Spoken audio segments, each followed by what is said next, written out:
لك والملك لا شريك لك. الحمد للہ رب العالمین والصلاة والسلام علی سید الانبیاء والمرسلین اما بعد فاعوذ باللہ من الشیطان الرجیم بسم اللہ الرحمن الرحیم. الحمدللہ ہم نے حج کے موضوع پر 2 پروگرام آپ نے ملاحظہ فرمایا ہم نے ریکارڈ کیے. اب آج تیسرا پروگرام ہے اور اس میں ہم ابتدا کریں گے اس چیز سے کہ ہم نے پہلے جو باتیں بیان کی کہ حج کس پہ فرض ہوتا ہے، پھر احرام کیا ہوتا ہے، میقات کا تھوڑا سا ہم نے ذکر کیا، حالت احرام میں حرام اور مکروہ کام کیا ہوتے ہیں، ان کے علاوہ پھر بتایا کہ جائز کام کیا ہوتے ہیں، احرام کی نیت کب کرنی چاہیے، یہ سب آپ پہلے دیکھ چکے ہیں. یہ ذرا ذہن میں رکھیے اب اس مقام پر کہ حج 3 طرح کے ہوتے ہیں. ایک حج ہوتا ہے اسے کہتے ہیں حج قران، یہ سب سے افضل حج ہوتا ہے اور نبی کریم صلی اللہ علیہ وسلم نے اپنی حیات طیبہ میں ایک ہی حج کیا اور وہ حج قران تھا. اس میں بہت ثواب ہے، لیکن اس میں ہوتا یہ ہے کہ اگر آپ کوئی جرم کرتے ہیں، کوئی آپ سے خطا ہو جاتی ہے تو دوہرا جرمانہ ہوتا ہے. اس میں ہوتا یہ ہے کہ آپ حج اور عمرے کی ایک ساتھ نیت کرتے ہیں. لہذا جو حج قران کرنے والے ہیں جب وہ مکے پہنچتے ہیں، عمرہ کرتے ہیں تو پابندیوں سے باہر نہیں نکل سکتے کیونکہ آپ نے حج کے احرام کے ساتھ ہی نیت کر لی ہے. اب مثال کے طور پہ اگر 2 ذوالحجہ کو آپ پہنچ گئے مکۃ المکرمہ میں تو 8 کو مینا جانا ہے، 8 ذوالحجہ کو، تو پھر وہ اس کا مطلب ہے آپ نے عمرہ کرنے کے بعد 4-5 دن احرام کی سخت پابندیوں میں آپ رہیں گے اور اگر جرم ہو گیا تو ڈبل کفارہ ہے. تو یہ ذرا سخت ہوتا ہے، ہارڈ ہوتا ہے، لیکن سرکار نے اس کو چونکہ یہ زندگی میں ایک حج کیا اور یہی حج کیا تو یہ افضل ہے. اگر آپ افورڈ کر سکتے ہیں تو یہی کریں. دوسرا حج تمتع ہوتا ہے، ہندوستان پاکستان کے اکثر لوگ یہی کرتے ہیں. اس میں ہوتا یہ ہے کہ پہلے آپ عمرے کا احرام پہنتے ہیں، اس میں صرف عمرے کی نیت کرتے ہیں، وہاں جا کے عمرہ کر لیتے ہیں اور عمرہ کرنے کے بعد پھر 8 ذوالحجہ کو حج کا احرام دوبارہ پہنا جاتا ہے. تو اس میں آسانی ہے کہ آپ عمرہ کرنے کے بعد بیچ کے جو 4-5-6 دن ہیں وہ عمرہ کر کے حالت احرام سے باہر ہو کر عام نارمل کپڑوں میں آپ وقت گزارتے ہیں تو دقت نہیں ہوتی اور سکون سے رہتے ہیں. اس اعتبار سے کہ بہت سے لوگوں کو عادت نہیں ہوتی ایک تو ان پابندیوں کی، دوسرا خاص طور پہ مرد حضرات کہ ان کو تہبند پہننے کی ہر ایک کو عادت نہیں ہوتی، وہ چادر گرتی رہتی ہے، تہبند کھلتا رہتا ہے، اس کی بڑی احتیاط کرنی ہوتی ہے. تیسرا جو ہوتا ہے وہ حج افراد کہلاتا ہے. اس میں صرف آپ حج کی نیت کرتے ہیں، عمرے کی نیت نہیں کرتے. یہ زیادہ تر قریب والے لوگ ہوتے ہیں کہ جو حج افراد کرتے ہیں، بہت ہی بیسٹ ہے. تو صرف حج کی اس میں احرام پہنا جاتا ہے اور یہ یقینی سی بات ہے کہ 8 ذوالحجہ کے قریب آپ کریں گے حج افراد. یہ تینوں کا میں عرض کر دوں گا، لیکن ابھی جو ہم طریقہ بتا رہے ہیں وہ حج تمتع کو پہلے بنیاد بنا کر ذکر کرتے ہیں کیونکہ زیادہ تر ہمارے ہندوستان پاکستان کے بھائی بہن جو ہیں وہ حج تمتع کرتے ہیں، باہر والے بھی کرتے ہیں. تو پہلے اس کو سمجھ لیں، پھر حج قران اور حج افراد کا مختصر بیان ہوگا کیونکہ تمام چیزیں پھر یکساں، چند چیزوں میں تھوڑا تبدیلی ہے. تو اب جیسے آپ نے عمرے کا میں نے آپ کو بتایا کہ آپ کو عمرے کا احرام پہننا ہے تو یہ حج تمتع کے اعتبار سے آپ نے صرف عمرے کی نیت کی ہے. پھر آپ جب عمرہ کر لیں گے، حلق وغیرہ کرا کے حالت احرام سے باہر ہوں گے، پھر 8 ذوالحجہ کو آپ کو حج کا مزید احرام یعنی دوبارہ نیت کر کے حج کا احرام پہننا ہوگا. تو اب آپ جہاز میں بیٹھ چکے تھے، ہم نے آپ کو بتایا. اب آپ جب 2 صورتیں ہیں اب یہاں پر. بعض تو اوقات تو فلائٹ آپ کی ہوتی ہے مدینہ منورہ کی. اگر تو کسی کی مدینے کی فلائٹ ہے تو ہمارا مشورہ ہوگا پھر آپ گھر سے احرام ہرگز نہ پہنیں، آپ عام کپڑوں میں جائیں مدینہ منورہ، چاہے درمیان میں میقات آ رہی ہو، کوئی مسئلہ نہیں ہے. کیونکہ اگر فرض کر لیں کہ آپ مدینہ پہنچتے ہیں اور بیچ میں بتایا جاتا ہے میقات ہے تو پھر مدینے سے مکے آتے ہوئے بھی میقات ہے، ذوالحلیفہ کہلاتی ہے. اب یار علی بھی کہتے ہیں، وہاں مسجد ہے، بسیں وغیرہ رکتی ہیں، وہاں پہ آپ غسل کرتے ہیں، احرام پہنتے ہیں. تو گویا کہ دو میقاتیں آ جاتی ہیں بعض لوگوں کی. اور جب 2 میقاتیں آئیں تو فقہا نے اجازت دی ہے.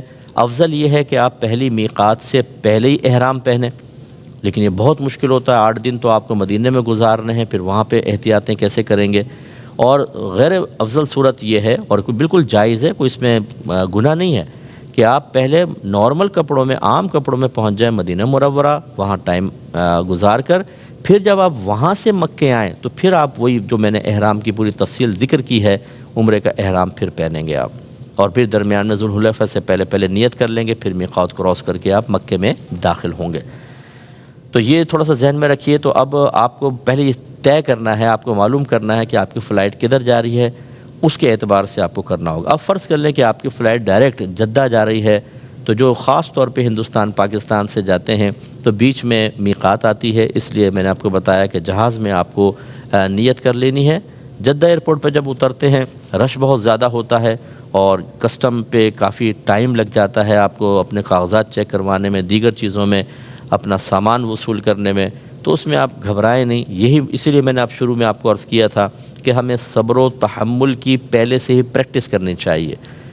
جانے سے پہلے اپنے غصے کو ضبط کریں، اپنی زبانوں کو ہماری بہنیں بند کریں خاص طور پر، اور جو ہاتھ چھٹ آدمی ہیں کہ فوراً ہاتھ چھوڑ دیتے ہیں، لڑنا جھگڑنا شروع کر دیتے ہیں یا زبان سے مغلظات بکنا شروع کرتے ہیں، وہ کنٹرول کر لیں اپنے آپ کو، کوشش کریں ریاضت کر کے، مجاہدہ کر کے، تاکہ وہاں جا کر آپ نہ تماشا بنائیں، نہ خود تماشا بنیں اور اپنے ثواب کو ضائع نہ کریں۔ وہاں سے فارغ ہو کر آپ کو سب بتا دیا گیا ہوگا کہ بسیں کو آپ تمام کرایہ دے چکے ہیں، رہائش وغیرہ کا دے چکے ہیں، وہ سب آپ کو ہوٹل تک پہنچا دیں گی، بسیں وغیرہ باہر نکلیں گے پہنچ جائیں گے۔ مکہ المکرمہ پہنچے جب اس شہر پہ نظر پڑیں تو اللہ کی بارگاہ میں دعا کریں، اور بالکل ایسے ہمیں جانا چاہیے کہ جیسے ہم ایک مجرم ہیں، کیونکہ ہم گناہ گار ہیں۔ آپ تو اچھے لوگ ہیں، میں اپنے جیسے لوگوں کی بات کر رہا ہوں کہ ہم گناہوں سے آلودہ لوگ وہاں پہنچیں تو اللہ کی بارگاہ سے نجات کا، بخشش کا، مغفرت کا پروانہ لینے پہنچیں۔ اور یقینی سی بات ہے کہ اگر مجرم ہو اور وہ پھر بھی کھلکھلا کے ہنس رہا ہو اور وکٹری کے نشانات بنا رہا ہو اور مستیوں میں لگا ہو تو آپ کہیں گے بہت ہی حیا سے خالی آدمی ہے کہ مجرم اور ایسی حرکتیں کر رہا ہے۔ تو اب معذرت کے ساتھ برا نہیں مانیے گا کہ ہم جاتے ہیں مکے میں اور وہاں جا کے سیلفیاں بنا رہے ہیں اور عجیب و غریب حرکتیں کر رہے ہیں، ایسا نہیں ہے۔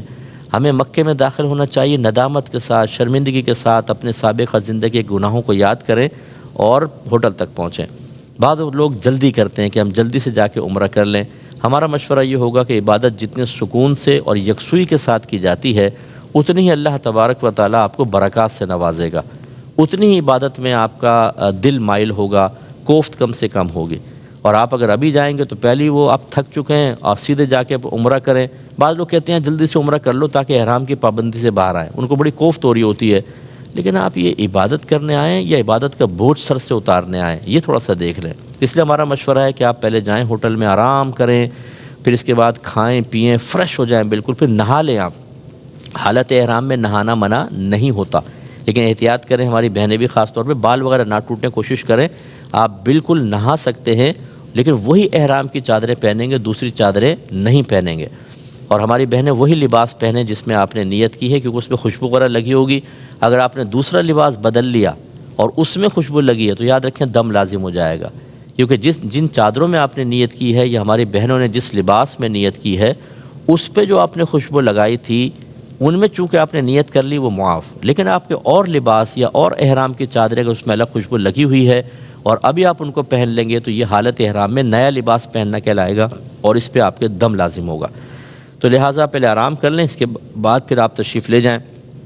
افضل یہ ہے کہ آپ باب السلام سے داخل ہوں، یہ معلوم کر لیجئے گا، اور جب آپ اندر داخل ہو جائیں تو پہلے سیدھے قدم مسجد کے اندر رکھیں، دعا پڑھیں، پھر کعبۃ اللہ پہ جب آپ کی پہلی نظر پڑے تو افضل یہ ہے کہ آپ کوئی دعا مانگیں، کیونکہ جب کعبۃ اللہ پہ پہلی نگاہ جب پہلی نگاہ پڑے داخلے میں تو آپ دعا مانگیں، قبولیت کے بہت زیادہ امکانات ہوتے ہیں۔ اچھا، وہاں پر پہنچنے کے بعد پھر میرا مشورہ یہ ہے کہ جب آپ جانے لگیں تو ہوٹل میں ہی عمرے کا پورا طریقہ کسی کتاب سے اچھی طرح پڑھ لیں، جو آپ کی فیملی ہے یا آپ کا پورا گروپ ہے اسے ایک دفعہ پورا سمجھا دیں کہ ابھی ہم جب عمرے کے لیے جا رہے ہیں تو کیا کیا کرنا ہوگا، وہ ذرا مستحضر ہو جاتے ہیں، حاضر ہو جاتے ہیں ذہن میں مسائل، تو آسانی ہوتی ہے۔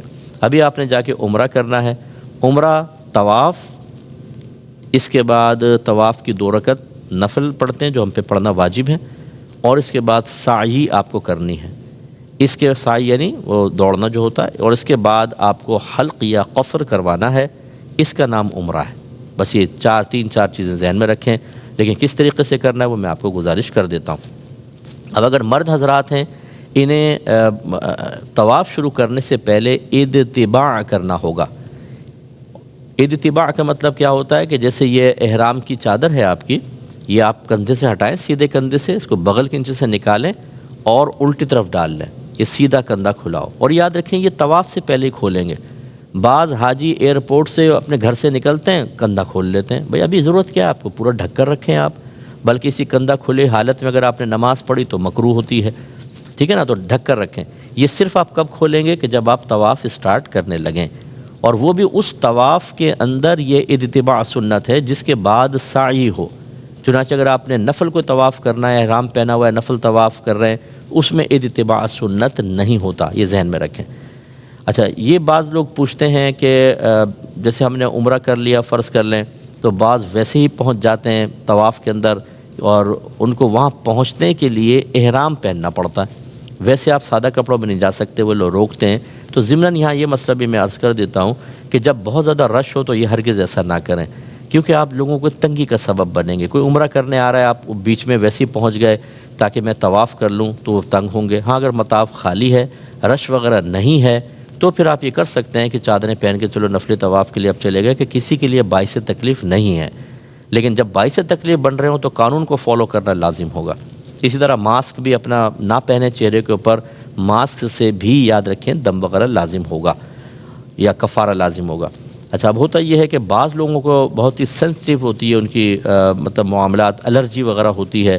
یہ اگر بامر مجبوری پہنے کہ نہ پہنے تو چھینکیں لگ جائیں گی, یا ڈسٹ الرجی ہوتی ہے, ڈسٹ اندر چلی گئی. ویسے تو وہاں ڈسٹ نہیں ہوتی, لیکن پھر بھی بات بہت سینسٹیو ہوتے ہیں, ان کے لیے تھوڑی بہت گنجائش نکل سکتی ہے. لیکن یاد رکھیں اس کے باوجود کفارہ لازم ہوگا. کیا کفارہ ہوگا یہ سب میں اینڈ میں ایک پروگرام میں پوری چیزیں آپ کو ذکر کروں گا. لیکن بہرحال ماسک حتی الامکان نہ پہنا جائے, اور اسی طریقے سے آپ مطلب بلا ضرورت مطاف میں نہ جائیں. اب آپ نے عمرہ کرنا ہے, اب اس کو سماعت فرما لیں. جب آپ مطاف میں اتر جاتے ہیں, مطاف کہتے ہیں طواف کی جگہ کو, سب سے پہلے حجر اسود کا تعین کریں وہ کہاں ہے. اور اس کے لیے آپ غور سے دیکھیں کہ حجر اسود کے جو مقابل دیوار ہے اس پہ گرین لائٹ لگی ہوئی ہے, تو بس وہ اس کا مطلب ہے کہ وہاں تک آپ کو پہنچنا ہے, کیونکہ یہاں سے آپ کو طواف کی ابتدا کرنی ہے. تو وہاں پہنچ جائیں, آپس میں طے کر لیں, گھبرائیے گا بالکل نہیں, کوئی نہیں گھومتا. وقتی طور پہ گم بھی جائے تو ملاقات ہو جاتی ہے. بہتر یہ ہے کہ آپ طواف سے پہلے آپس میں سب یہ طے کر لیں, خصوصاً جیسے بچے ہیں, آپ کی زوجہ وغیرہ ہیں, اگر ہم بچھڑ گئے تو اس لائٹ کے نیچے فلاں جگہ مل جائیں گے, بس پھر وہاں پہ جا کے بیٹھ جائیں. اگر بچھڑ بھی گئے تو سب وہاں پہ آ کے جمع ہو جائیں. گھبرانے کی ضرورت نہیں ہے, کوئی رونے دھونے کی ضرورت نہیں ہے, بالکل سکون سے اپنا طواف کریں. اب آپ جیسے پہنچ گئے تو پہلا جو ہے وہ حجر اسود پہ آپ پہنچ کر آپ نے طواف کی نیت کرنی ہے. مردوں نے اتباع کر لیا, بہنیں ویسی ہوں گی. آپ جیسے یہ کعبۃ اللہ ہے اور یہ کونے پہ حجر اسود ہے, اس کی طرف رخ کر لیں, حجر اسود کی طرف. چومنے کا تو موقع نہیں ملتا. اور آپ دل میں نیت کریں کہ اللہ تیری رضا کی خاطر میں طواف کا ارادہ رکھتا ہوں, اسے میرے لیے آسان کر دے اور اسے اپنی بارگاہ میں قبول فرما لے. اس کے بعد پھر آپ استلام کریں گے, کہ استلام کہتے ہیں اس طرح ہاتھ کر کے اپنے ہاتھوں کو چومیں گے, اور ساتھ میں پڑھ دیں بسم اللہ والصلاۃ والسلام علی رسول اللہ. یہ کتابوں میں لکھا ہوتا ہے, آپ وہ دعا وغیرہ کوئی بھی لکھی ہو پڑھنا چاہیں پڑھ لیں, لیکن میں دل میں طواف کی نیت ضرور کرنی ہے.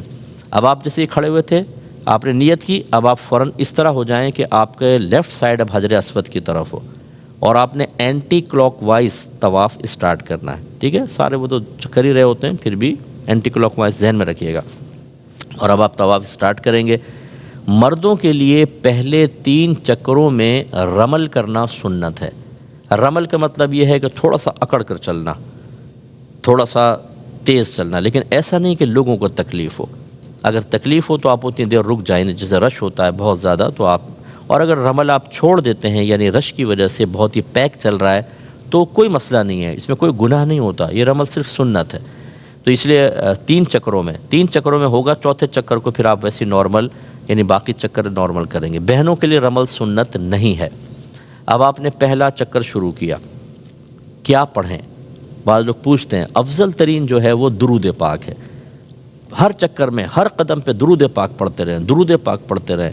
اور ہم نے پہلے آپ کو بتایا تھا کہ آپ کو تلبیہ پڑھنا ہے, لیکن جب آپ طواف شروع کرتے ہیں عمرے کا تو تلبیہ موقوف ہو جائے گی, اب تلبیہ نہیں پڑھنے, اب آپ درود پاک پڑھیں. بعض لوگ جو ہیں وہ حج کی کتابیں ہاتھ میں ہوتی ہیں, دعائیں پڑھ رہے ہوتے ہیں. یہ حج کی کتاب دیکھ کر پڑھنا خلاف سنت ہے. ٹھیک ہے نا. اور اسی طرح بہت سوں کو دیکھیں گے کہ ان کا گروپ لیڈر آگے ہوتا ہے اور وہ بلند آواز سے دعا پڑھتا ہے, باقی سارے اس کو دہرا رہے ہوتے ہیں. یہ بھی خلاف سنت ہے, کوئی سنت طریقہ نہیں ہے. لیکن آپ کسی پہ تنقید نہ کریں. کسی کو حقیر نہ سمجھیں، کسی کا مذاق نہ اڑائیں۔ ہو سکتا ہے کون اللہ کی بارگاہ میں کتنا مقبول ہے، تو بالکل عاجزی کے ساتھ اپنے آپ کو فوکس رکھیں۔ تو ہمارا مشورہ ہے درود پاک پڑھیں۔ اب آپ چکر لگائیں گے، چلتے جائیں گے۔ اچھا، پہلا آپ نے حجر اسود، پھر اس کے بعد رکن شامی، اس کے بعد رکن عراقی یعنی کونوں کے نام ہیں، پھر رکن یمانی آتا ہے۔ رکن یمانی یعنی وہ حجر اسود سے پہلے والا ہوتا ہے۔ اس کے پاس جب پہنچتے ہیں، اگر بہت ہی قریب ہونا تو خالی ہاتھ برکت کے لیے لگا سکتے ہیں آپ، لیکن آپ دیکھیں گے وہاں بہت سارے یوں ہاتھ ہلا رہے ہوں گے، یوں کر کے چوم رہے ہوں گے۔ کسی چیز کی ضرورت نہیں، آپ اپنے طواف کو جاری رکھیں حتیٰ کہ حجر اسود تک پہنچ جائیں، اور اس کے لیے وہی گرین لائٹ آپ کی بڑی مدد کرے گی کہ دور سے آپ کو نظر آ جائے گی، تو بس وہاں پہ آ کے آپ ایک چکر آپ کا پورا ہو گیا۔ جب آپ یہاں آئیں گے، یہ حجر اسود ہے، پھر اس کی طرف رخ کر لیں گے اور پھر وہی استلام کریں گے، بسم اللہ والصلاۃ والسلام علی رسول اللہ، پھر اس طرح سیدھے ہو جائیں گے، آپ کے لیفٹ سائڈ حجر اسود، دوسرا چکر اسٹارٹ ہوگا۔ اس طرح آپ کو 7 چکر پورے کرنے ہیں، اور یاد رکھیں چکر ہمیشہ 7 ہوں گے، استلام 8 ہوں گے۔ 7واں چکر کمپلیٹ کر کے پھر آپ کو یہ استلام کرنا ہے، تو اب آپ طواف سے فارغ ہو گئے۔ 3 چکروں میں مردوں نے رمل کیا، 4 چکر نارمل حالت میں کیے، فارغ ہو گئے۔ اس کے بعد اگر موقع ملے تو مقام ابراہیم پر آ کر 2 رکعت نفل ادا کریں۔ یہ طواف کی ہوتی ہیں، واجب ہوتی ہے، ہم پر ہے نفل، لیکن اس کا ادا کرنا واجب ہے۔